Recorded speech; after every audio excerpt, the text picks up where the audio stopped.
Alhamdulillahi wa kafa wa salamun ala ibadihi alladhina istafa. Amma ba'du, fa'udzu billahi minasy syaithanir rajim. Bismillahirrahmanirrahim. Inna nahnu nazzalna dzikra wa inna lahu lahafizun. Wa qala an-nabiy sallallahu alaihi wasallam, yashfa'u yawmal qiyamati al-anbiya wal ulama thumma ash-shuhada. أو كما قال النبي صلى الله عليه وسلم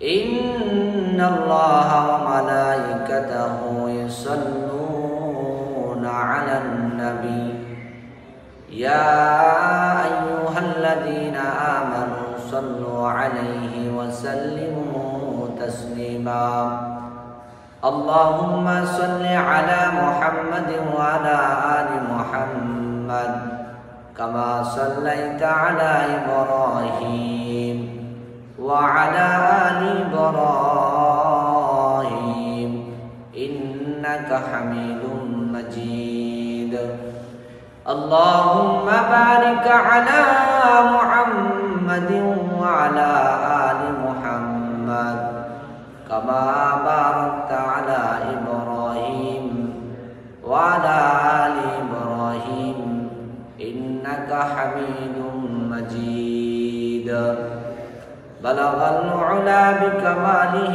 كشف الدجى بجماله حسنت جميع خصاله صلوا عليه وآله الحمد لله বিশ্ব প্রতিপালকের বিশ্ব দরবারে কালিমাতুর শুকর আদায় করছি যে মহান রব্বুল আলামিন আপনাকে আমাকে দয়া করে মায়া করে আজকে ইসলাহি বয়ানে আসা এবং বসার তৌফিক দান করেছেন। আল্লাহর দয়া এবং আল্লাহর মায়া ছাড়া দুনিয়ার মানুষ কখনো দ্বীনি কাজ করতে পারে না। আর দ্বীনি কাজ তখনই আপনার মধ্যে হবে যখন আল্লাহ আপনার উপর দয়া এবং মায়া করবেন। আল্লাহর দয়া এবং মায়া ছাড়া পৃথিবীর কোনো মানুষ দ্বীনের কাজ করার মতো সৌভাগ্যবান কাজ কখনো করতে পারে না। আর এই দ্বীনি কাজকে সাফল্য অর্জন করার জন্য, দ্বীনি কাজকে আল্লাহর কাছে প্রিয় বান্দা হওয়ার জন্য আল্লাহ তাআলার দ্বীনি কাজকে প্রাধান্য দিতে হবে এবং দ্বীনি কাজের মধ্যে মেহনত করতে হবে। মেহনত করার জন্য আল্লাহ পাক রব্বুল আলামিন গোটা উম্মতে মুহাম্মাদীকে আল্লাহ তাআলা এমন একটা কিতাব দিয়েছেন যে কিতাবটা আমার আপনার পয়গম্বরের কাছে দিয়েছেন। আর রাসূল সাল্লাল্লাহু আলাইহি সাল্লাম সেই কিতাবের দাওয়াত দিতে যায় অনেক কষ্ট, অনেক মুজাহাদা, অনেক রক্তাক্ত রাসূল সাল্লাল্লাহু আলাইহি সাল্লামের হায়াতের জিন্দেগিতে হয়েছেন। মোহতারাম হাজরিন, এই কিতাব 1400 বছরের আগের কিতাব, কিন্তু এই কিতাবের দাওয়াত নবী দিয়েছেন, সাহাবায়ে কেরাম দিয়েছেন, তাবেঈন দিয়েছেন, আইম্মায়ে মুজতাহিদিন, উলামায়ে কেরাম এখন পর্যন্ত ওই কোরআনের দাওয়াতে আমাদেরকে দিচ্ছেন এবং আপনাদেরকে দিচ্ছেন। এই কোরআন একটা দামি কিতাব, যে কিতাব আল্লাহ পাক রব্বুল আলামিন অন্য সমস্ত কিতাব যদি রহিত হয়ে যায়, কিন্তু আল্লাহ তাআলা তার শ্রেষ্ঠ বাণী আল কোরআনকে এখনো রহিত হয় নাই। কিয়ামত পর্যন্ত এই কিতাব বান্দাদের সিনার মধ্যে আল্লাহ তাআলা কলিজাটাকে লৌহে মাহফুজ বানাইয়া কিয়ামত পর্যন্ত এই কিতাবকে আল্লাহ তাআলা সংরক্ষণ করবেন। তো এই কিতাবের ব্যাপারে আল্লাহ পাক রব্বুল আলামিন বলেন, রাসূল সাল্লাল্লাহু আলাইহি সাল্লাম এই কিতাবের দাওয়াত, এই কোরআনের দাওয়াত সারা বিশ্বের মধ্যে দিতে লাগলেন।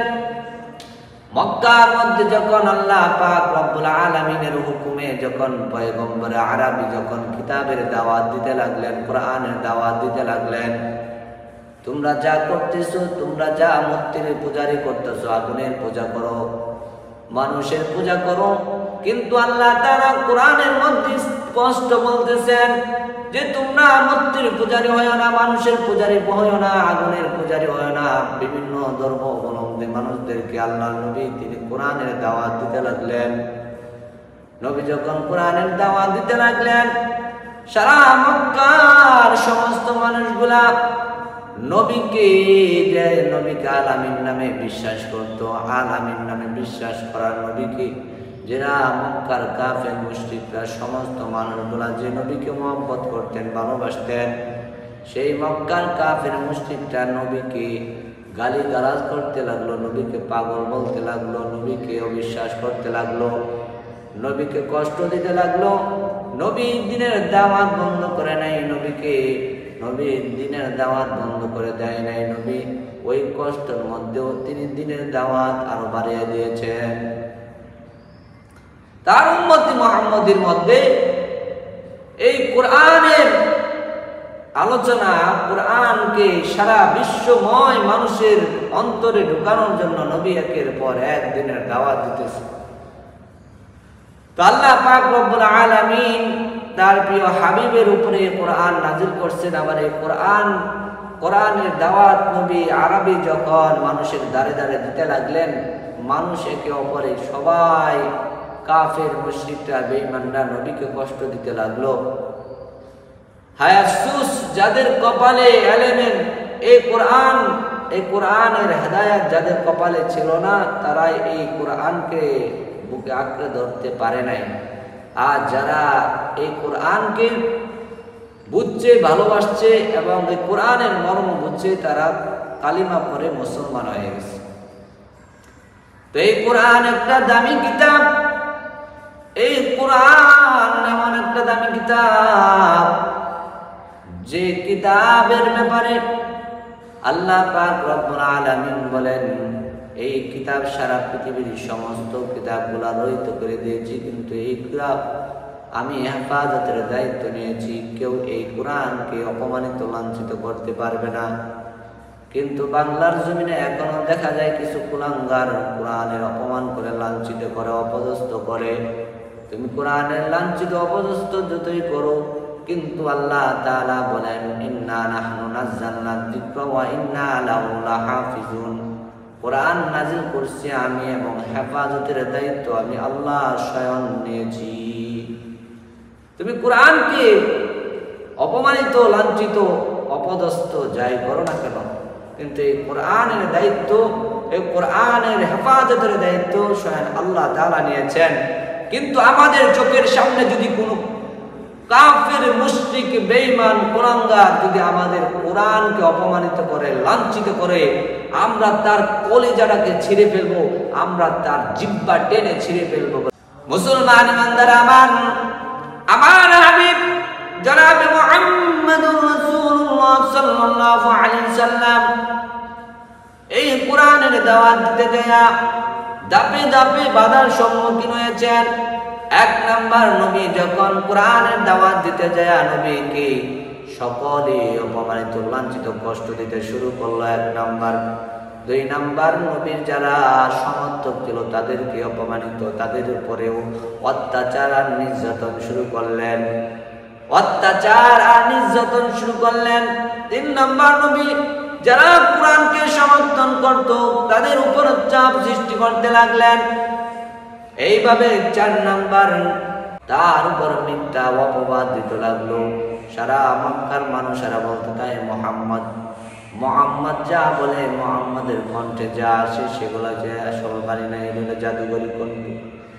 মোহাম্মদ আরবি সরকারে দু আলম নবী তায়েফের জমিনে এই কোরআনের দাওয়াত দিতে যায়, কোরআনের দাওয়াত দিতে যায় তায়েফের জমিনে তিনি রক্তাক্ত হয়েছেন, রক্ত মাখা শরীর নিয়ে তিনি দিনের দাওয়াত দিয়েছেন। ওই তায়েফের জমিনে নবীর সহপাঠী ছিল যায়েদ ইবনে হারেসা। যায়েদ ইবনে হারেসা বলে, আমার নবী আরবের গায়ে তিনি যখন তায়েফের জমিনে যখন দিনের দাওয়াত দিতে লাগলেন, কাফের মুশরিক বেঈমানরা, তায়েফের কাফের মুশরিক বেঈমানরা রাস্তার মধ্যে কাটা বিছায়া দিত, পাথর নিক্ষেপ করত। আমার নবীর সারা দেহ মুবারক রক্তে রঞ্জিত করে ফেলছে। আমরা তাকায়া দেখি নবীর পা মুবারক পর্যন্ত রক্ত রঞ্জিত হয়ে গেছে।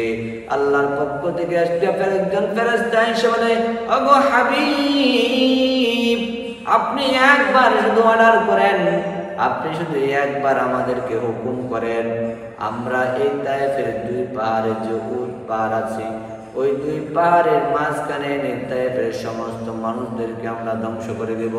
তারপরও আপনার কষ্ট আমাদের সহ্য হয় না, আপনি একবার শুধু আদেশ করেন। কিন্তু নবী আরবি তার জবান দ্বারা বলছে, না না না, তাদেরকে ধ্বংস করা লাগবে না।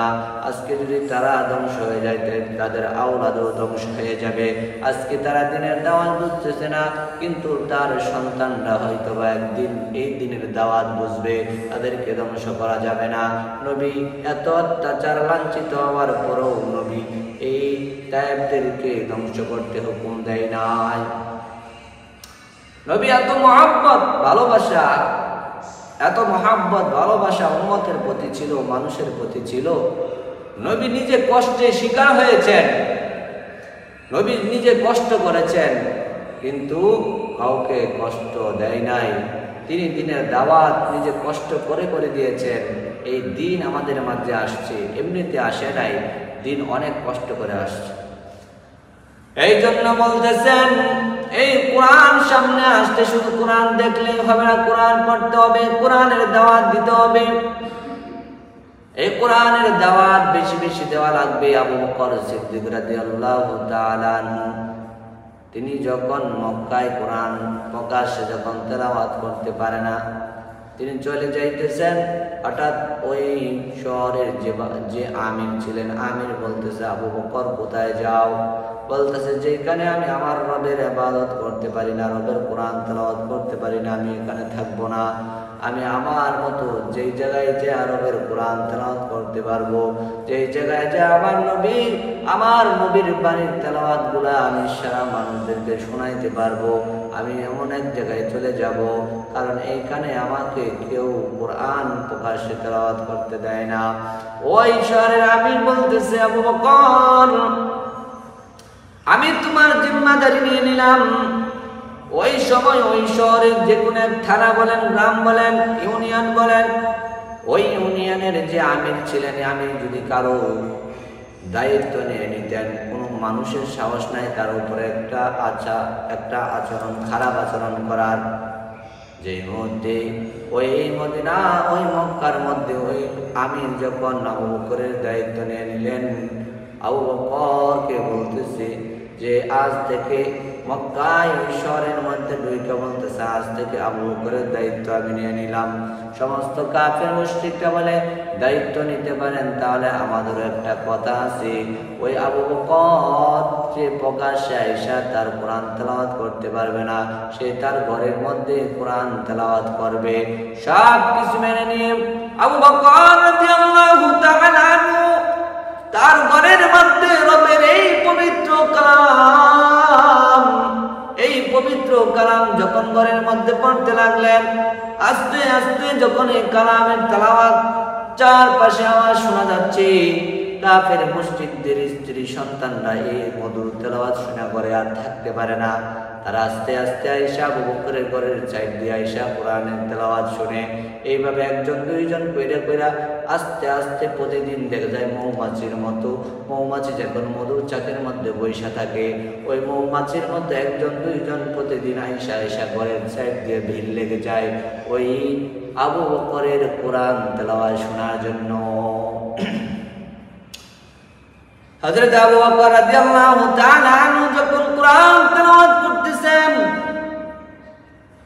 কোরআন তেলাওয়াত করা অবস্থায় সমস্ত কাফের মুশরিক বেঈমানরা, তাদের স্ত্রী, তাদের সন্তানরা এই মহাবাণী আল কোরআনের তেলাওয়াত যখন শুনে, তাদের কলবের মধ্যে একটা ধাক্কা লেগে যায়।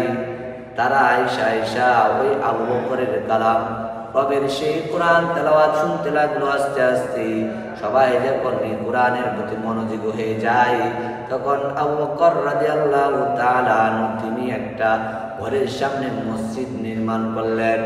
ঘরের সামনে একটা মসজিদ নির্মাণ করার পর ওই মসজিদের মধ্যে বৈশা তার কণ্ঠে মহানবীর সেই কালামের তেলাওয়াত করতে লাগলেন। আর সমস্ত মানুষগুলা আইসা তার তেলাওয়াত শুনতে লাগে।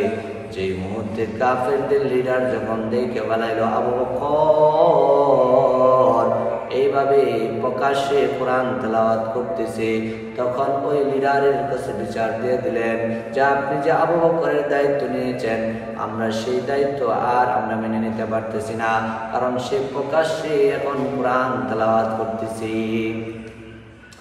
ওই লিডার আয়েশা বলতেছে, আবু বকর তুমি তো আমাকে বললা যে তুমি ঘর থেকে বের হবে না, তুমি তোমার ঘরের মধ্যে বসে আরবের কালাম তেলাওয়াত করবে, কিন্তু তুমি তো আমার কথা রাখো নাই। আমি যে এই শহরের মধ্যে সবাইকে বললাম যে তোমার হেফাজতের জিম্মাদারি আমি নিয়ে নিলাম, কিন্তু তুমি তো আমার কথার জবাব, আমার কথা তুমি রাখো নাই।